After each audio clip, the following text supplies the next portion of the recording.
کہتے ہیں مجھے حضور سے بڑی محبت ہے، لیکن جب عمل کا وقت آتا ہے، جب آپ کے طریقوں پہ چلنے کا وقت آتا ہے، ہم معاشرے کو دیکھ لیتے ہیں، لوگوں کو دیکھ لیتے ہیں، اکثریت کو دیکھ لیتے ہیں، فیشن کو دیکھ لیتے ہیں، رواج کو دیکھتے ہیں. نہیں، بلکہ یہ اللہ تعالیٰ کا قاعدہ ہے، کلیہ ہے کہ جس طرح اللہ تعالیٰ توحید میں شرک برداشت نہیں کرتے، ایسے رسالت میں شرک کیا ہے کہ ہم اللہ کے نبی صلی اللہ علیہ وسلم کے طریقوں کو چھوڑ کر کسی اور طریقوں کا نہ دیکھیں، صرف دعوی محبت نہ کریں بلکہ عمل سے بھی جائیں.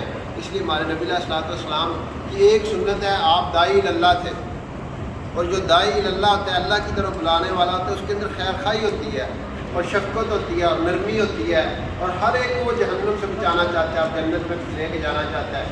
آپ ہجرت فرما رہے تھے، ڈاکوؤں کا ایک گروپ مل گیا، تو انہوں نے آپ نے پوچھا کون لوگ ہو؟ ان کا ہم تو بڑے برے لوگ ہیں، زمانے کے ذلیل ترین لوگ ہیں. تو آپ نے کہا نہیں تم بڑے عزت والے ہو.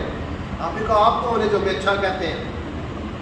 ان کا میں اللہ کا نبی ہوں، اور آپ نے دعوت دی، وہ وہیں پہ مسلمان ہو گئے. تو داعی اللہ ہوتا ہے، اس کے اندر ایک خلوص ہوتا ہے، حکمت ہوتی ہے، محبت ہوتی ہے ہر ایک کے لیے. اب ہمارے ہاں آج کل ایک طبقہ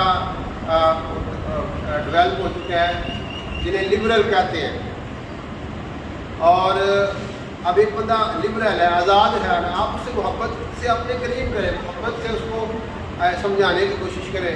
یہ نہیں ہے کہ اس کو گالی گلوچ شروع کر دیں، اس کو بدتمیزی سے. ایسے کئی آپ نے دیکھے ہوں گے لوگ ہیں جو سوشل میڈیا پہ بھی کام کر رہے ہیں، ان کے اندر دین کا درد بھی ہے اور اخلاص بھی ہے، لیکن بعض ایسے سے ایسے خیالات ہوتے ہیں جو وہ اسلام کے تھوڑا ہوتے ہیں، کنٹراڈکشن ہوتی ہے.